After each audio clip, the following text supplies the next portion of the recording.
Yo, so go on people, so today I'm gonna show you how you can change a brake pad on yourself at home with no special tool. You see what I did? So as you can see in this vehicle, yo, my brake pad drop out for me while me I drive. It got so thin that the brake pad drop clean out. There's no brake pad there. You see me I did? So thankfully it not damage the road of the vehicle, and at least it not damage it that bad. Get a one scrape, but it's not that bad. So today I'm gonna show you how you can change it quick, fast and cheap and easy. Let's go.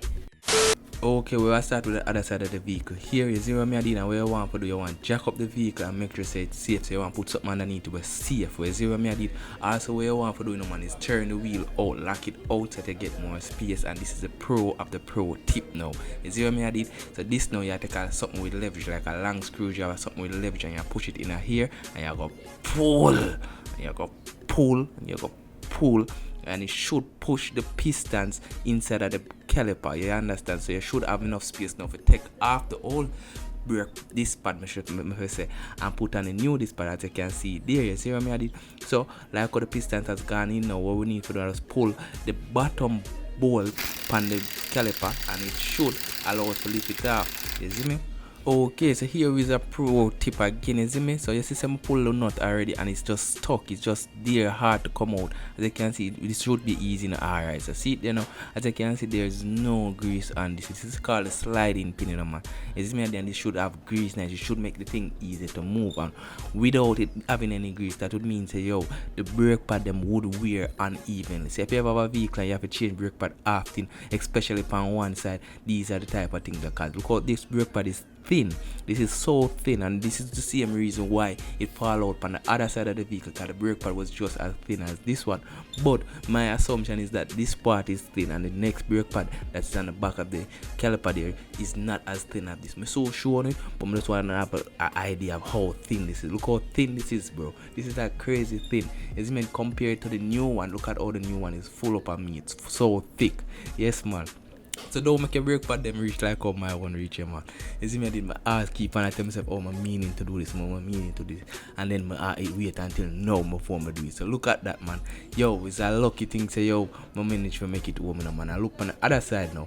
And as I suspected, it looks a little bit more meatier than the other one. So that I have to show you, say, yo, the sliding pin them very, very important. And those are the type of things that make your brake pad wear quickly. So what we have to do, we'll grease up this, you see me?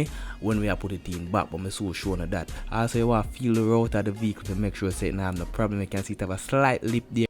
Okay, so next up you want to push in the brake pad them like that and make sure them are seated on both sides like that. So as you can see now, what we are doing, grease up the sliding pin them. You see what I did? So this is where you can be generous when it comes down to this. You can put on a good amount of grease pan because you don't know this are your brakes and you want to make sure it's safe and alright.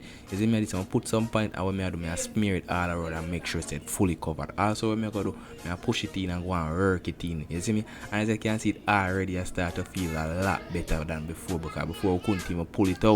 You see what I did? So yes, man. Also what I do, I pull off a top sliding pin and grease up that to make sure so yo it's fully greased up, fully alright, fully sliding as it's supposed to. You see what I did? So these are the little things that way if you could do it yourself, I tell you say that better you do it yourself, because if you could pay a man for do it, most of the time if you pay a man for change a brake pad them, literally I just pull the top part, change the brake pad them, and then just lock it up back them now, grease it, and then you know that affect your overall longevity of your vehicle if you want your vehicle work and last long. You see me, man? Yes, man, these are things that are pro tips, and if you can do it yourself, do it. You see me? Also hit that subscribe button if you're not subscribing, man, because you don't know what hours I try to help you when it comes down to the vehicles. You see me? Okay, and finally now we have to do is lock down the caliper. So lock it down with the new brake pads them in there. You see me? I did make sure it's locked down all the way. You see me? I did, and fully seated and fully locked. You see me? And yeah, I think it's fully locked now. You see me? So we have to take a sliding thing now, make sure it's no dirt, no germs, none of them things, none of depth on it, and the grease is still on there. You have to push it in. You see me? And then simply finally what you have to do now, you have to take up your gun or your tool if you have your tool, and then just tighten it up. You see me? I did simple like that. What me like to do is always take a little extra precaution is to just check it by hand. So even though music can't tighten him, I still try to make sure it's fully tight by hand. You see me? So yeah, it's tight enough, and that's about it. So I'll let you put on my wheel and have a good day.